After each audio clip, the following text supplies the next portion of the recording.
Chapter 3. How to use your body to change how you feel. When I was a child at school, I remember being taught a little song that I later learned was from The King and I. It was about making you believe you were brave even when you were afraid. Fake it till you make it.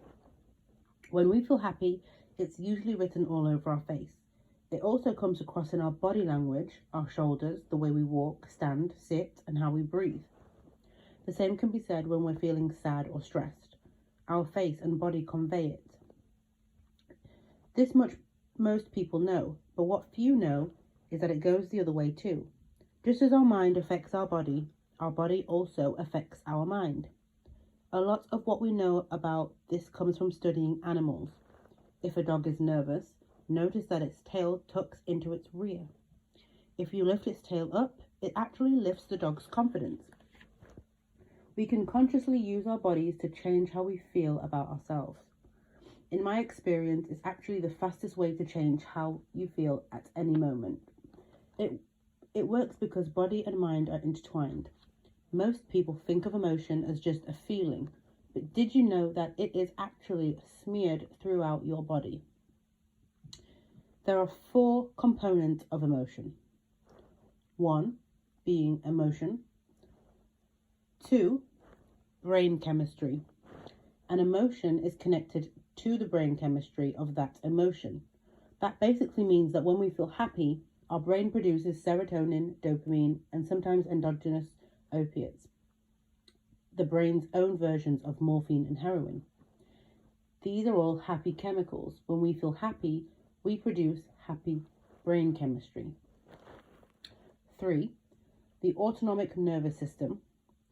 Our autonomic nervous system also shows the emotion. This basically means our skin and organs respond to the emotion. It's why our palms sweat when we feel anxious, and it's why our heart races when we see someone that we love. I sometimes use a heart rate monitor when I teach. It swiftly and clearly shows how the rhythm of the heart responds to what a person is thinking or feeling. The fact that the autonomic nervous system is linked with emotion also explains why mental and emotional stress is linked with cardiovascular disease, and even why being consistently hostile and aggressive is one of the fastest ways to harden up your arteries. 4 is the muscles. Emotion is also connected to our muscles. We don't smile when we're happy, for example, because we think we're supposed to. We smile because it's a reflex reaction due to the fact that our emotion is entangled with our facial muscles. It's multi-directional. All the arrows go all ways to its multi-directional, just as emotion affects facial muscles and body language. So facial muscles and body language also affect emotion. Not only does emotion affect heart rhythm, for example, but changes in heart rhythm affect how we feel. A racing heart might make us feel anxious, while a calm heart might make us feel peaceful. This is a strategy behind beta blockers, which study the heart rhythm. Training our autonomic nervous system can therefore increase positive emotion. Changes in brain chemistry also affect emotion, as well as vice versa. In fact, the entire pharmaceutical model for depression uses the single observation. If you get an increase in serotonin levels by taking an antidepressant drug, for instance, it will make you feel happier. You can also give a person a high with a drug that alters brain chemistry. Despite this being the most common approach to treating depression, however, it is only one part of a more holistic approach. There are many different groups of thought on how to alleviate depression. Some people swear that drugs are the only way.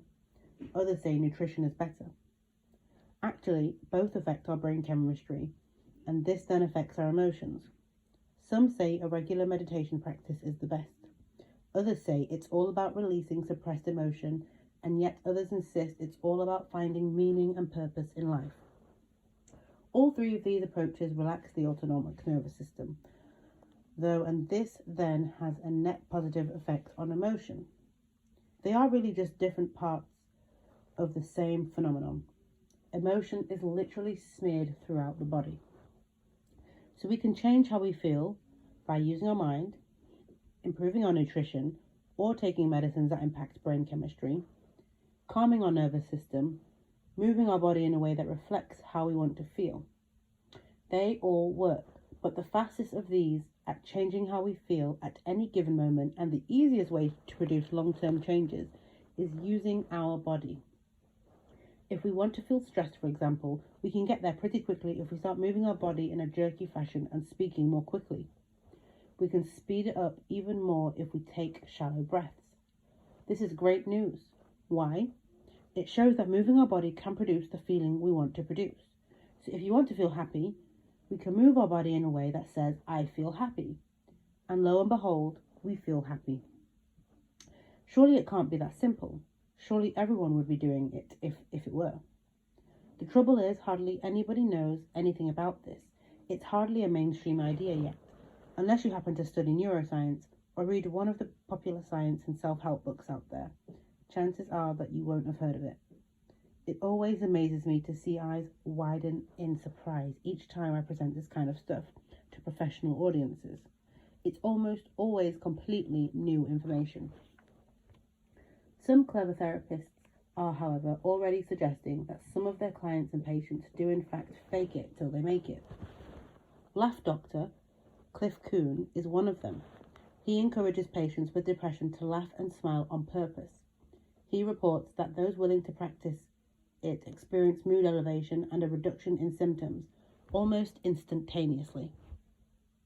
And it's based on real research.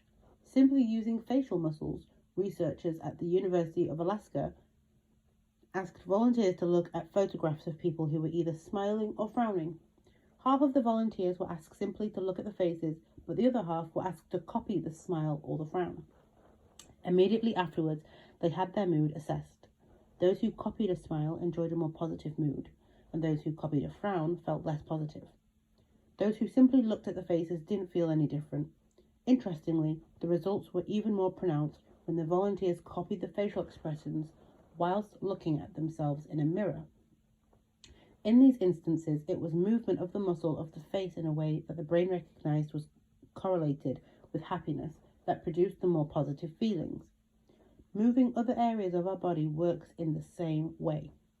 Swinging our arms joyfully as we walk will elevate our mood, while slouching and staring at the ground will depress it. If you've tried unsuccessfully to improve your happiness or self-love in the past, the problem could be that you didn't get past your body in sync with what you were trying to do with your mind. The moment you start using your body to create happiness, you'll probably notice that you're really not making happy movements with your body at all. In fact, you'll probably notice that a great many of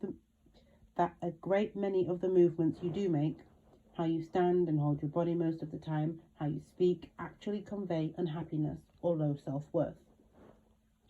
Initially, as you start to pay more attention to your body, you might notice that your facial muscles or your jaw are quite often tight, or perhaps your shoulders are raised a lot of the time. You might also catch yourself taking shallow breaths. All of these body conditions show stress, unhappiness, or low self-worth, and therefore contribute to feeling of stress, unhappiness, or low self-worth. It produces a yo-yo effect. You make an improvement through doing some mental practices, but then you snap back into feeling the way you always felt. In The Expression of Emotion in Man and Animals, Charles Darwin wrote, "Even the simulation of an emotion tends to arouse it in our minds." Smiling is the essence of one component of laughter yoga. Trying it now, take a deep breath, pull your face into a large smile, then exhale and let out a little chuckle. It reduces blood pressure and it produces serotonin, dopamine, and endorphins, happy chemistry in the brain. It also makes you feel better. Basically, a happy face produces happy chemistry. Using facial muscles to affect emotion is known as the facial feedback hypothesis. It was first put forward by William James over 100 years ago. According to this hypothesis, facial muscles actually feed back into the brain and bring about the emotional state associated with those muscle movements. In the 1990s, psychologist Paul Ekman showed that smiling or grimacing produced changes throughout the autonomic nervous system. When he asked volunteers to smile or grimace, he recorded changes in their heart rate and skin condensations. When they smiled, heart rate and skin conductance decreased. This is all very important in relation to self-love. When you feel you're not enough, the feeling is smeared throughout your body. It's in your brain chemistry, your autonomic nervous system, and your muscles. So what if you pretended to be enough? What if you were enough all over your body? It can actually change how you feel about yourself very quickly. In little experiments I've conducted in some of my workshops, people notice a real difference in just a few minutes. Participants are asked to adopt the body language of not enough. Most lean their head forwards and look down at the floor, adopting a serious or sad expression. Some shuffle their feet and take small steps that are overly mechanical, as if they're having to concentrate on how to walk. They almost always tense their upper body. After doing this for 2 minutes, most report that they feel less positive than they did before they started. One man joked he felt downright miserable. Then they quickly swapped their body languages to say, "I am enough." You can see immediate and significant changes in posture. Some people look as though they've grown 5 inches as they stand up straight, lengthening their spine. Movements are more fluid, slow, and relaxed. Faces tend to show relaxed, serene, and happy expressions. Heads sit comfortably on shoulders, and eyes tend to face front. Despite all of the obvious changes, the transition in their emotional state is what participants notice the most. Most people feel much more positive and relaxed in less than 20 seconds. Many report feeling confident and self-assured. Some have an almost overwhelming realization. First, that not enough is actually how they tend to present themselves, and second, that they have a tool that can change that really fast. Exciting new research is adding weight to the understanding of why this works. Drawing comparisons between how humans and primates behave, Harvard professor Amy Cuddy noted that when humans or primates feel powerful, they make their body appear bigger. A primate will raise its arms above its head, for instance. In effect, they become bigger and take up more space.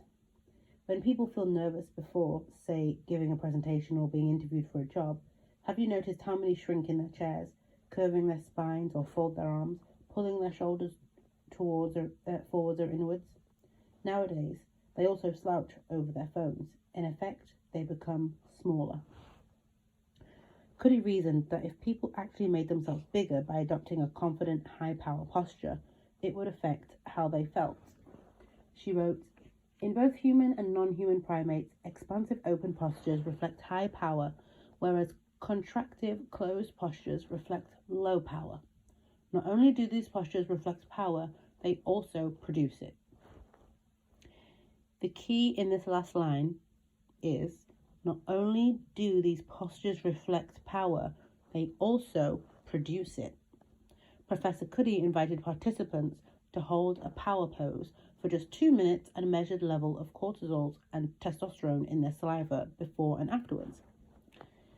After only 2 minutes, the saliva samples showed that those who did the power pose had a 25% reduction in cortisol, less stress, and a 20% increase in testosterone, i.e. more confidence.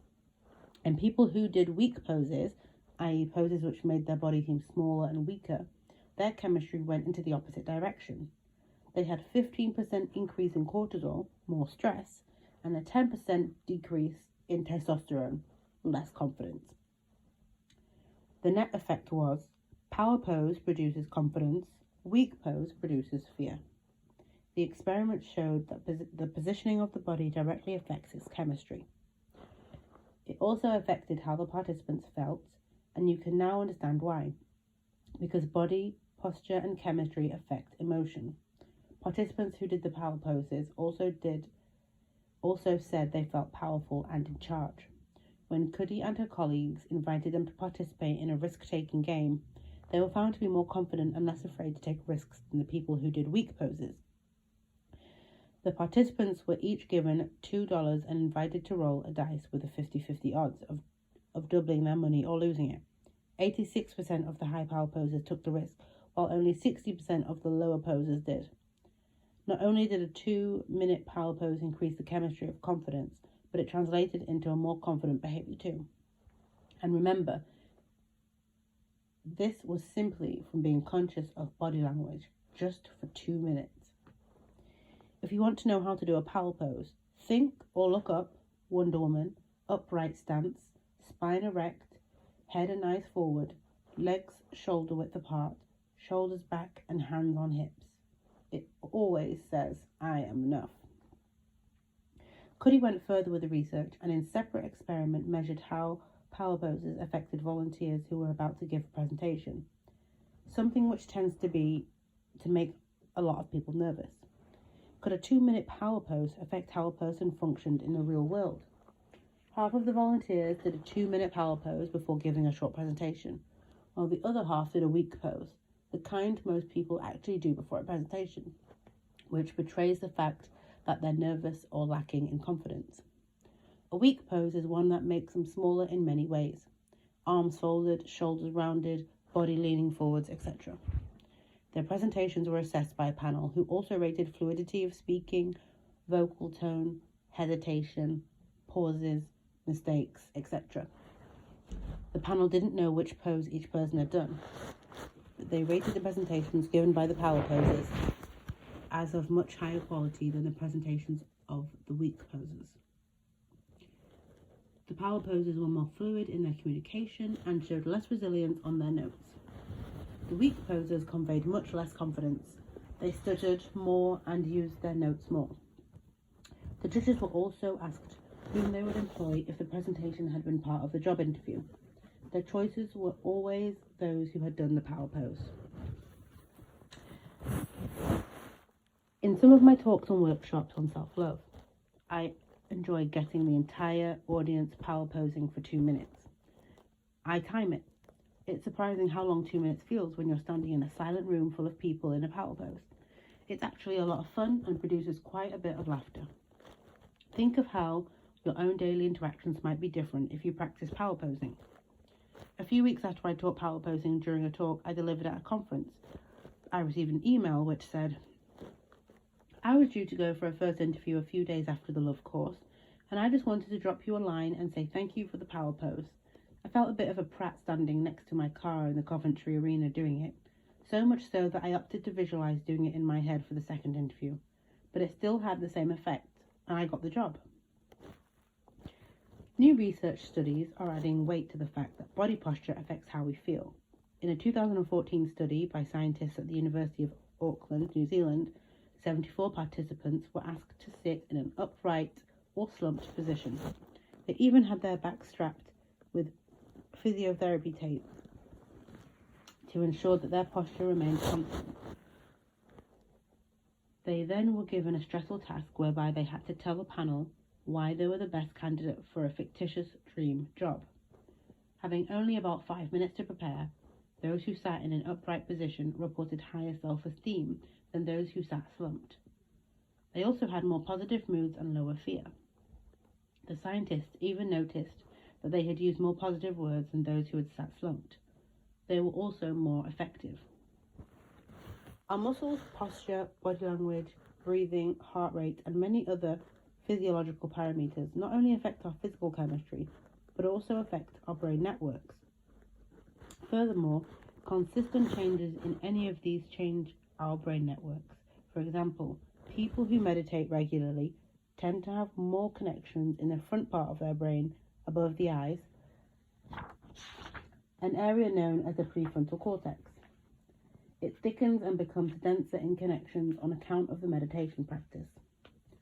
Most of us never change how we hold our body unless we've had an injury and have been taught by a physical therapist, osteopath, or chiropractor to stand or walk in a new way. So our brain networks don't change that much. But if we were to stand or walk differently, say moving from not enough to enough, then our brain networks would change to reflect this. Why is changing brain networks so important? Because when the wiring in the brain changes, we don't have to think about something anymore. It becomes automatic. And in this case, enough becomes our natural state. This all happens because the brain is highly neuroplastic. This means it changes all of the time in accordance to how we move, what we learn, and even how we think. Remember, the thicker prefrontal cortexes that are caused by meditation practices. Practice is the key. The brain doesn't change on its own. It's the things we do that change our brain. So, as we learn to stand, walk, and behave in a way that says, I am enough, the circuit wiring in our brain will start to change. Before long, the wiring of I am enough will take root, and what started out as a practice of remembering to hold and move our body in a certain way will become a habit. It will become effortless because our brain has changed. As we keep up our effortless new habit, the wiring of I'm not enough will begin to disconnect and dissipate. Simply through holding our body in a certain way, we can actually wire a neurological state and emotional feeling into our brain and body. Self-love gym. The I am enough pose. Okay, so I want you to practice this. Brain changes occur on account of consistent practice, not through trying something out once, thinking, oh good, I know how to do that now, and then doing nothing more about it, which is what a lot of people do. Play around with your posture, breathing, and facial expressions until you get a sense of what would say I am enough for you. It might simply be the Wonder Woman pose.